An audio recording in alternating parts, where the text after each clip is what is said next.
करवट बदल रहा है देखो, करवट बदल रहा है देखो, भारत का इतिहास, भारत का इतिहास।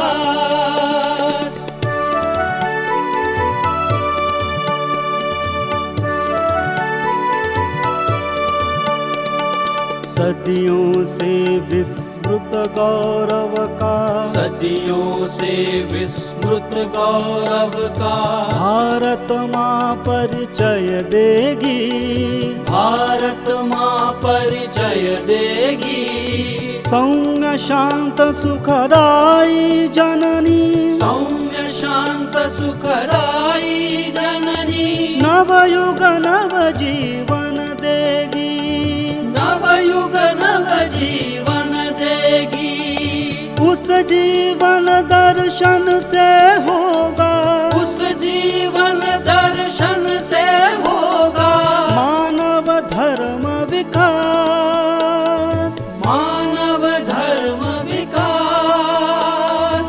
पश्चिम के असफल चिंतन का, पश्चिम के असफल चिंतन का, शनै शनै हो ह्रास, शनै शनै हो ह्रास।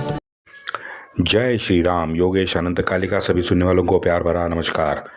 मित्रों, कल तक हमने दक्षिण भारत के हमारे राष्ट्रवीरों के संघर्ष के बारे में थोड़ी सी जानकारी ली, लेकिन आज जैसे मैंने कल बताया फिर से हमें 1858 के अयोध्या को चलना पड़ेगा।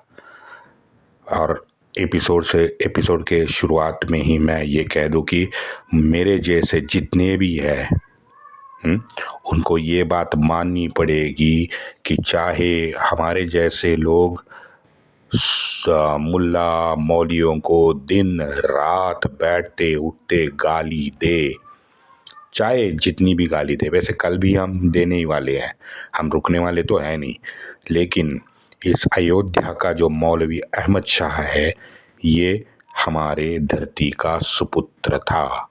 इसमें मुझे ये कहने में कोई आचर्च नहीं है और कोई शर्म भी नहीं है, क्योंकि उसने कौम के लिए सर्वोच्च बलिदान दिया।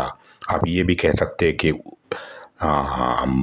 हजरत मौलवी अहमद शाह ने अपनी कौम के लिए अपनी शहादत दे दी।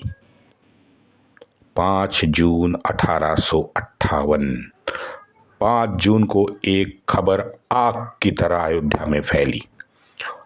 पोवेन ने अहमद शाह को सूली पे चढ़ाया है और उसका सर काट के चावड़ी पे लटका दिया है। अब इस खबर सुनते ही जनाक्रोश फैजाबाद की रोड पे उमड़ पड़ा। लोग बहुत ज़्यादा उत्तेजित हो गए, क्योंकि उनके जख्म पर नमक डालने का काम ये चावड़ी पे जो लटका हुआ सर है ना, उसने कर दिया। अब इस घटना से 1 वर्ष पूर्व जो अयोध्या का आंदोलन अंग्रेज़ों ने मरणासन्न अवस्था में पहुंचा दिया था, वो एकाएक खड़ा हो गया। ये खड़ा हो गए, अशराफ भी चिढ़ गए। निजाम अली खान पिलभित से दौड़ा। खान बहादुर खान अपने 4000 लोगों के साथ, तो फर्रुखाबाद से 5000 लोग अयोध्या के लिए निकले। विलायत शाह 3000, तो खुद नाना कालपी से 3000 लोग लेके अयोध्या आया। अली मेवाती तो उसके साथियों के साथ वहाँ रोहिला खंड से मरते मारते सिर्फ जज्बे को साथ लेके अयोध्या आया। वहाँ तुरंत घोघरा के तट पर बेगम और उसका आशिक मनु खान ने इस नए संघर्ष केंद्र का मध्यवर्ती केंद्र स्थापित किया और इनको साथ देने आए राजा राम बख्श, राजा धंधा बख्श, हनुमान सिंह, गुलाब सिंह जैसे बड़े जमींदार भी अयोध्या पहुंचने लगे। रास्तों में कहने की जरूरत नहीं है, ये लोग हुड़दंग मचाते आए हैं। धार संस्थान में भी वो बुढ़ा दिल्ली का अपना शायर बहादुर शाह जफर का बेटा फरोज खान अयोध्या के लिए निकला। और एक नाम लेना जरूरी है, राजा नरपता सिंह। राजा नरपता सिंह जी, जिसके पिता ने नाना को हर समय दिलो जान से मदद की और नाना के साथ हर एक परिस्थिति में नाना दे पेशवा का इन्होंने साथ दिया, वो नरपिता सिंह, वो भी अयोध्या निकला। और ये इससे ऐसे लगने लगा कि जैसे ये अयोध्या जो है हमारे स्वातंत्र युद्ध का नवीनतम संग्राम का केंद्र बन चुका है। हम जानते हैं कि वैसे मार्च अप्रैल से ही पहले अंबाला में शुरू हुआ, फिर दिल्ली पहुंचा, दिल्ली से कानपुर, कानपुर से फैज़ाबाद, फिर कोलकाता, चिन्हट, ग्वालियर और फिर ग्वालियर से होते होते एक बार फिर अयोध्या।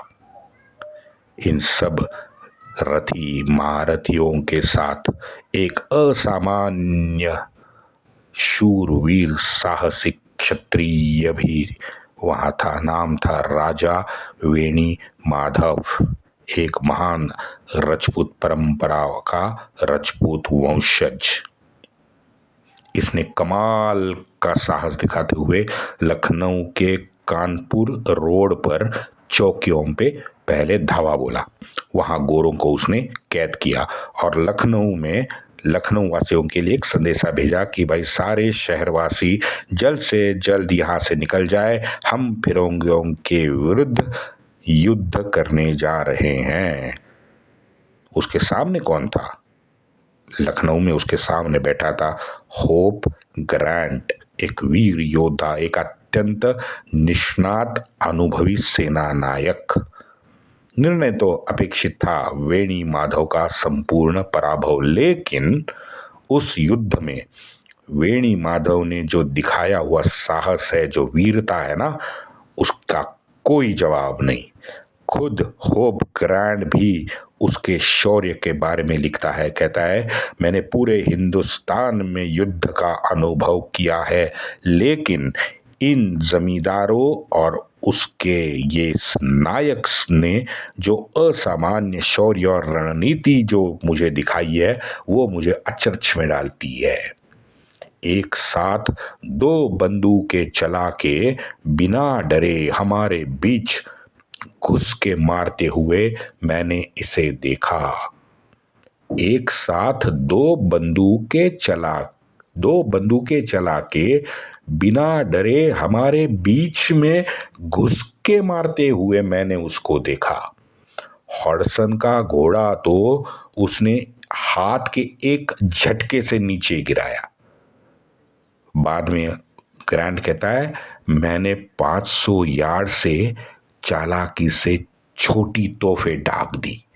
आखिर में हमारे 125 सोल्जरों ने उन सबको घेर लिया और तकरीबन 3 घंटे के बाद आखिरकार वो दिन हमारे नाम रहा। इसका मतलब है ग्रांट ने जीत पा ली।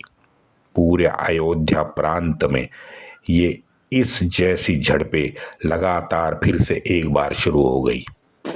मित्रों, अगर इस पूरे स्वातंत्र्य युद्ध के असामान्य नेतृत्व, वीरता, साहस और धैर्य का परिचय देने वालों के मुझे कोई कहे ना कि 50 नाम निकाल लो, तो मैं हमारे शत्रु पक्ष के ये 2 ये लॉरेंस बंधु जो है, वो ये अपना ये ग्रांट, होप ग्रांट, हो व्हीलर, ह्यूजेस, जिसने लक्ष्मीबाई के साथ हमारे युद्ध किया था, ह्यू रोज, कॉलिन कैम्बेल और कैप्टन नील का नाम मैं इसमें जरूर जोड़ना चाहूँगा। और रही बात हमारी, तो हमारे तो भाई नामी और ये अनाम जितने भी राष्ट्रवीर है वो तो अनगिनत है, गिनती कम पड़ जाएगी। अयोध्या में लड़ाई सिर्फ गोरों से मित्रों नहीं हुई, गोरों को मदद करने वाले जितने भी गद्दार, गुलाम, अंग्रेज प्रेमी थे, उनके विरुद्ध भी ये लड़ाई छिड़ गई थी। जून 58 से दिसंबर 58 तक ये जंग चलती रही। शंकरपुर के किले को सभी बाजू से अंग्रेजों ने घेर दिया। 8 दिन हो गए, अंदर से लगातार संघर्ष जारी था। गोरों के कमांडर ने 90वें दिन अंदर एक किले के ऊपर संदेशा भेजा कि देखो, आपका जीतने का कोई लक्षण तो है नहीं। सम्मान के साथ निशस्त्र होके आप बाहर आ जाओ, आपको ससम्मान माफी देने का वादा मैं करता हूं। अंदर से वेणी माधव राजपूत ने उत्तर दिया कि हाँ, आपकी बात महोदय बिल्कुल सही है। अब इस किले की रक्षा मेरे बस की बात नहीं है, लेकिन मैं शरण नहीं आऊंगा, क्योंकि ये जो मेरा देह है महोदय, ये देह मेरा नहीं है। इस देह पर सत्ता जो है ये मेरे राजा की है। क्या बात है। नवंबर 1858 में इंग्लैंड की रानी का जाहिरनामा प्रसिद्ध होता है, जिसके तहत 1757 के बाद पूरे 101 बरस ईस्ट इंडिया कंपनी की भारत में चली आ रही भ्रष्टाचार, दादागिरी की कंपनी सरकार और उसकी मक्तेदारी पूर्णतः समाप्त हो गई। इस जाहिरनामे के तहत अब इंग्लैंड की रानी का शासन हिंदुस्तान पे होने वाला था। उसने जाहिर माफीनामा लिख के देने वालों को सार्वजनिक माफी देने का वादा किया तथा उनकी जितनी भी निजी मिल्कियत थी उनको रानी ने बहाल कर दिया। दत्तक विधान बहुत महत्वपूर्ण है। दत्तक विधान को एक बार फिर इंग्लैंड की रानी ने लीगलाइज्ड कर दिया। 50 साल भारत के संस्थानिकों ने इसके लिए संघर्ष किया। 1808 से 1858 तक पूरे 50 साल हमारे पूरे भारत के संस्थानिकों ने जिसके लिए संघर्ष किया, आखिरकार इंग्लैंड के रानी ने 1858 में उसको फिर से एक बार लीगलाइज्ड कर दिया। हिंदुस्तान में चले हर हत्याकांड के विषय में जितनी भी कानून कमीशन कंपनी सरकार ने बिठाए थे, उन सबको रानी ने बर्खास्त किया। रानी ने जाहिर वचन दिया कि कोई भी धार्मिक सम्मेलन या निजी आस्थाओं पे पाबंदी नहीं लगाई जाएगी। जाहिरनामा में लिखे गए सारे वचनों को सख्ती से और तत्काल लागू करने की जिम्मेदारी सारे अंग्रेजी शासकीय जितने भी नौकर और पुलिस थे उनके ऊपर रानी ने डाल दी। रानी ने आगे लिखा कि ईस्ट इंडिया कंपनी में मुल्की और सैनिकी विभाग में जितने भी नौकरी करने वाले सम्माननीय अधिकारी है या अन्य सेवक है, उनकी नौकरी यथा तथा जारी रहेगी। यथास्तव जारी रहेगी। I am sorry. उनका वेतन की व्यवस्था पूर्ववत वहीं रहेगी, लेकिन सभी नवीनतम नियम कायदे कानून उनको मानना ही पड़ेगा। कंपनी ने हिंदुस्तान में सारे संस्थानिक या निजी लोगों से जितने भी करार तहनामे किए हैं उनको सर्वोच्च महत्व देते हुए नई सरकार उन करार और तहनामे का आदर रखेगी। जो भी प्रदेश पर कंपनी का स्वतंत्र रीत्या अधिकार पहले से था, उससे अधिक जमीन पर शासन या नई सरकार ना तो उस पे शासन करेगी ना शासन करने का प्रयत्न करेगी। यानी खालसा जो डलहौसी ने कायदा लाया था खालसा करने का, वो इंग्लैंड के रानी ने रद्द कर दिया।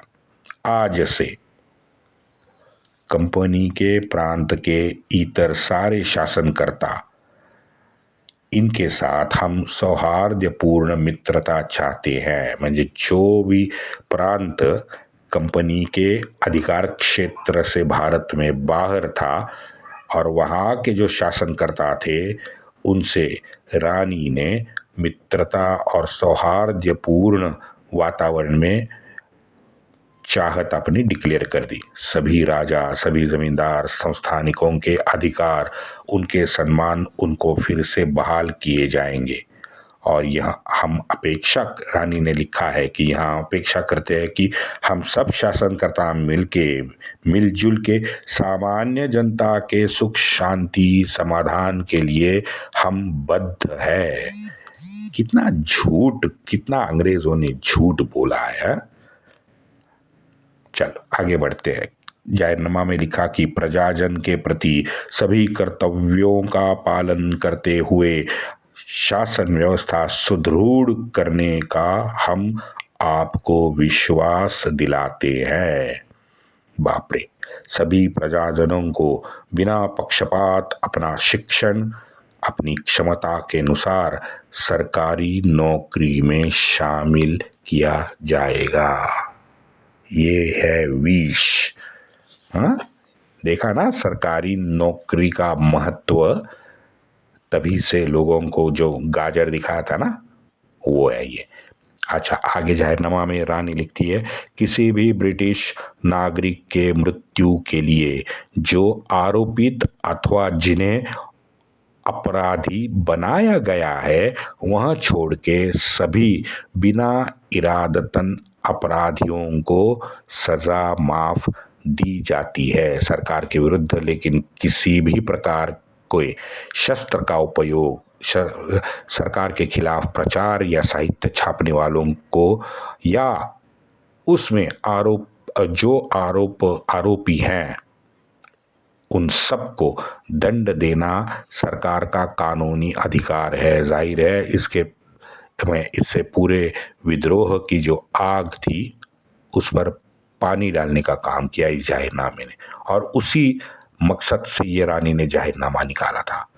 प्रजा के लिए उसके वादे देखो, हाँ, आसमानी वादे थे सब। लेकिन इससे मोहित ना होके फैजाबाद की बेगम ने अब उसके उत्तर में अपना एक फरमान जाहिरनामा निकाला। अब देखो मित्रों, फैजाबाद अयोध्या की ये बेगम क्या लिखती है। कंपनी ने किए गए अपने वादे करार और तहनामे का ब्रिटिश रानी की सरकार जो आदर रखने की बात करती है वो सब एक छलावा है। अंग्रेजों की ये जो कपट है ये लोग समझे। 2, अगर कंपनी बर्खास्ती के बाद रानी आएगी तो व्यवस्था में ऐसा कौन सा रानी बदलाव लाएगी। हाँ, भरतपुर का राज्य खालसा कर दिया। लाहौर के रंजीत सिंह का बेटा दुलीप सिंह को जो लंदन है वो लंदन से ले जाया गया, वहाँ आज तक वो भारत में नहीं लौट सका। बताइए वो कहाँ है।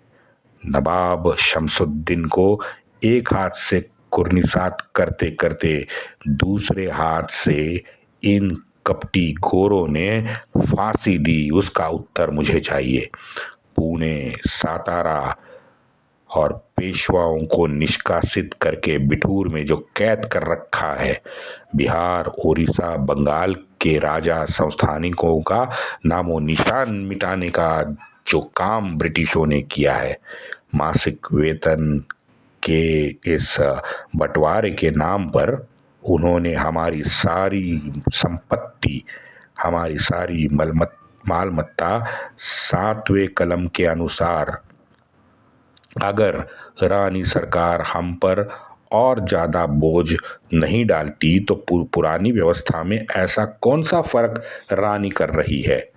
अनैतिक नियम कानून का सहारा लेके वो हम पे थोपे गए और हमारी सारी जायदाद जो उन्होंने हड़प ली है, अब उसका क्या, वो हमें मिलेगी या नहीं। हमें ज़्यादा प्रदेश की अभिलाषा नहीं है, ये जो रानी का कहना है। लेकिन अगर दूसरा प्रदेश हमसे जुड़ना चाहता है तो हम उसको परमिशन देंगे। ये शुद्ध छल है। हिंदुस्तान के साथ अगर यही पैमाना है तो मेरे प्रदेश की जनता भी रानी ने हथियाई पूर्ण आज रियासत भारत की है, वो अपने प्रदेश से जुड़वाना चाहती है। क्या रानी उस प्रदेश सभी प्रदेश हमें वापस देगी? मैं भी आज ऐलान करती हूँ कि जो भी हिंदुस्तानी अंग्रेजों के पक्ष में जुड़ा है वो 1 जनवरी 1859 से पहले क्षमा मांगते हुए वापस अपने राज्य में आ जाए। हम उन्हें सार्वजनिक माफी का ऐलान करते हैं। हम हिंदुस्तानी शासक पहले से दयावान और क्षमाशील होते हैं। लोक कल्याण के सारे सार्वजनिक काम तो पहले से हम करते ही आ रहे थे। लोग कंपनी के इस कपटी वचनों पे विश्वास ना रखें। वंदे मातरम।